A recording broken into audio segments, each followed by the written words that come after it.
سورہ الرعد کی آیت نمبر 42 کے اندر اللہ کریم نے اپنے محبوب نبی کریم صلی اللہ علیہ وآلہ وسلم کو ایک تسلی دی ہے۔ بنیادی طور پر اس پوری سورت کے اندر اللہ کریم نے اسلام اور کفر کے درمیان فرق کو واضح کیا ہے۔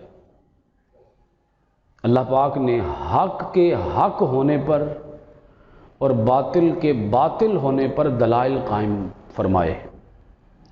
اللہ کریم نے حق کو حق کر دیا ہے اور باطل کو باطل کر دیا ہے اس سورہ الرعد کے ذریعے۔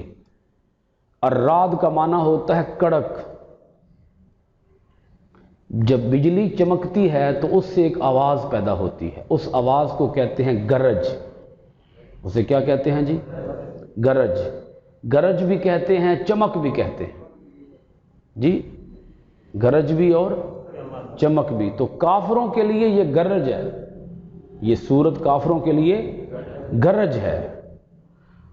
اس کے اندر اللہ کریم نے کفار کو اسلام کی طرف آنے کی دعوت بھی دی ہے، کفار کو اسلام کی طرف آنے کی دعوت بھی دی ہے، کیونکہ اللہ کریم نے واضح کیا ہے کہ حق کیا ہوتا ہے اور باطل کیا ہوتا ہے۔ اللہ کریم نے واضح فرمایا ہے۔ اب رخ کلام، رخ تخاطب اللہ کریم نے اپنے محبوب نبی کریم صلی اللہ علیہ وآلہ وسلم کی جانب پھیرا اور فرمایا، اے میرے محبوب مکرم صلی اللہ علیہ وآلہ وسلم، یہ کافر اگرچہ اسلام قبول نہیں کر رہے، آپ نے ان تک اسلام پہنچانے میں کوئی کسر باقی نہیں چھوڑی، آپ نے حق کو واضح کرنے کے لیے انتھک محنت کر دی ہے، آپ نے ان کو مسلمان بنانے کے لیے، ان کو راہ راست پر لانے کے لیے، ان کو صراط مستقیم کی طرف لانے کے لیے آپ نے اپنی تمام تر توانائیاں صرف کر دی ہیں۔ اس کے باوجود یہ کافر اسلام قبول نہیں کر رہے، بلکہ اسلام کو مٹانے کے درپے ہیں، اسلام کی جڑیں کھوکھلی کرنے کے درپے ہیں، اسلام کی جڑیں کاٹنے کے درپے ہیں، اسلام کو ختم کرنے کے لیے، اسلام کو سرنگوں کرنے کے لیے یہ اپنی تمام تر کوششیں کر رہے ہیں، ہیلے کر رہے ہیں، بہانے تلاش رہے ہیں، بہانے تراش رہے ہیں۔ یہ چاہتے ہیں کہ اسلام کا نام و نشان پوری دنیا سے مٹ جائے، اور اس کے لیے یہ مکر و فریب کر رہے ہیں، اس کے لیے پلاننگز کر رہے ہیں، اس کے لیے یہ مختلف منصوبے تیار کر رہے ہیں، اس کے لیے یہ اپنے شیطانی جال بچھا رہے ہیں اسلام کو مٹانے کے لیے، اسلام کو ختم کرنے کے لیے۔ اللہ کریم نے فرمایا، میرے محبوب، آپ نے ان کی سازشوں سے، ان کی ریشہ دوانیوں سے، ان کے شیطانی حربوں سے آپ نے غمگین نہیں ہونا، آپ نے پریشان نہیں ہونا، آپ نے دکھی نہیں ہونا، آپ نے غم زدہ نہیں ہونا۔ جو ان کافروں سے پہلے جو کفار آئے، جو اس قوم سے پہلے قومیں آئیں، گزشتہ اقوام نے بھی اسلام کو مٹانے کے لیے ایڑی چوٹی کا زور لگایا، مگر وہ اسلام کو مٹا نہیں سکے۔ پچھلی قوموں نے بھی جو ان سے پہلے آئے، آیت سنیں ذرا، وَقَدْ مَكَرَ الَّذِينَ مِن قَبْلِهِمْ، جو ان سے پہلے لوگ آئے انہوں نے بھی اسلام کو ختم کرنے کے لیے مکاریوں سے کام لیا، مکر و فریب سے کام لیا، اپنی سازشوں سے کام لیا۔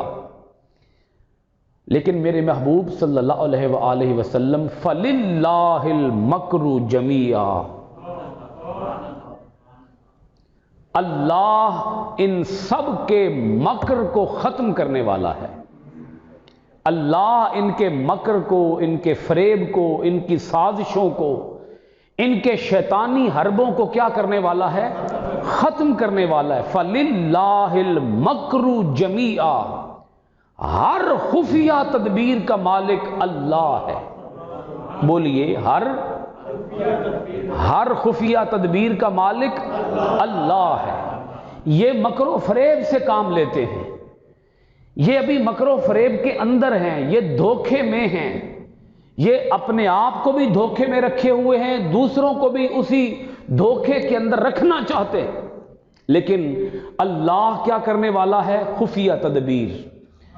اللہ کیا کرنے والا ہے؟ اور ہر خفیہ تدبیر کا وہ مالک ہے، یعنی ان کی تمام تر چالیں ان کے کسی کام نہیں آئیں گی، ان کا مکر ان کے کام نہیں آئے گا، ان کا فریب ان کے کام نہیں آئے گا۔ یہ جو کر سکتے ہیں وہ کر لیں، جو کر سکتے ہیں وہ کر لیں، اسلام کا نام دنیا سے مٹا نہیں سکتے۔ اسلام کا پرچم ہمیشہ بلند رہے گا، اسلام کا پرچم ہمیشہ اونچا رہے گا۔ یہ کسی بھی صورت میں اسلام کو مٹا نہیں سکتے، کیونکہ اللہ کریم ان کی چالوں کو مغلوب کرے گا اور اسلام کو غلبہ عطا فرمائے گا، اسلام کو سربلندی عطا فرمائے گا۔ آگے اللہ کریم فرماتا ہے یعلم ما تکسب کل نفس، ہر انسان جو کرتا ہے اللہ اسے جانتا ہے۔ یہ بند کمروں میں بیٹھ کر اسلام کو مٹانے کے لیے جو میٹنگز کرتے ہیں، جو منصوبے تیار کرتے ہیں اور جو ان منصوبوں کو عملی شکل دیتے ہیں، اللہ ان سے بھی آگاہ ہے، اللہ ان سے بھی واقف ہے۔ اللہ سے کون سی بات چھپی ہوئی ہے؟ اللہ سے کون سا کام مخفی ہے؟ اللہ سے نہ ان کا قول مخفی ہے، اللہ سے نہ ان کا فعل مخفی ہے۔ یہ کفار اسلام کو مٹانے کے لیے، یہ کفار اسلام کا نام و نشان ختم کرنے کے لیے جو کرتے ہیں، اللہ اس سے بھی واقف ہے، اللہ اس سے بھی آگاہ ہے، اور اللہ کی طاقت سب سے بڑی ہے، اللہ کی قوت سب سے بڑی ہے۔ ان کی طاقت، ان کی قوت ان کے کسی کام نہیں آئے گی۔ ان سے پہلے بھی بڑے بڑے نمرود آئے، ان سے پہلے بھی بڑے بڑے فرعون آئے، ان سے پہلے بھی بڑے بڑے شداد آئے، ان سے پہلے بھی بڑے بڑے حامان آئے، ان سے پہلے بھی بڑے بڑے سرکش لوگ آئے، جابر آئے، سلطنتوں کے بادشاہ آئے، فوجوں کے مالک آئے، مگر وہ اپنی فوجوں کی کثرت کے باوجود اسلامی فوج کو مٹا نہیں سکے، اسلام کو مٹا نہیں سکے۔ اسلام ہمیشہ سربلند رہا، اسلام سربلند ہے، اسلام سربلند رہے گا۔ اسلام کا نام یہ دنیا سے مٹا نہیں سکتے۔ محبوب کریم صلی اللہ علیہ وآلہ وسلم جس طرح پہلے لوگ اسلام کو مٹانے کے لیے ایڑی چوٹی کا زور لگاتے رہے، یہ بھی ایڑی چوٹی کا زور لگا رہے ہیں، مگر ان کا زور اللہ کے زور کے مقابلے میں کوئی حیثیت نہیں رکھتا۔ اللہ کا زور سب سے زیادہ ہے، اللہ کی طاقت سب سے زیادہ ہے۔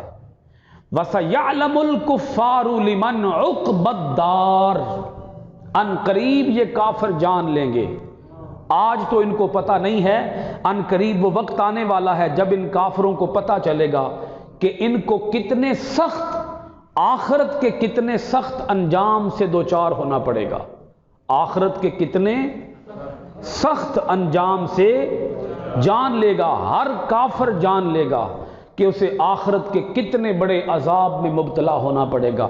آج تو یہ اسلام کو مان نہیں رہے، آج تو یہ اسلام کو قبول نہیں کر رہے، آج تو یہ اسلام کے اندر آ نہیں رہے، آج تو یہ اسلام کا پیغام قبول نہیں کر رہے، اسلام کو اپنا نہیں رہے، مگر وہ وقت آنے والا ہے نہ صرف اسلام کو اپنا نہیں رہے بلکہ اسلام کا راستہ روک رہے ہیں، دین حق کا راستہ روک رہے ہیں، دوسروں کو بھی اس دین سے متنفر کر رہے ہیں، دوسروں کو بھی اس دین سے بیزار کر رہے ہیں، خود بھی اس دین سے دور ہیں، دوسروں کو بھی اس دین سے دور کرنا چاہتے ہیں، مگر ان قریب وہ وقت آئے گا کہ ان کافروں کو پتہ چل جائے گا کہ انہیں جہنم کے کتنے سخت عذاب سے پالا پڑے گا۔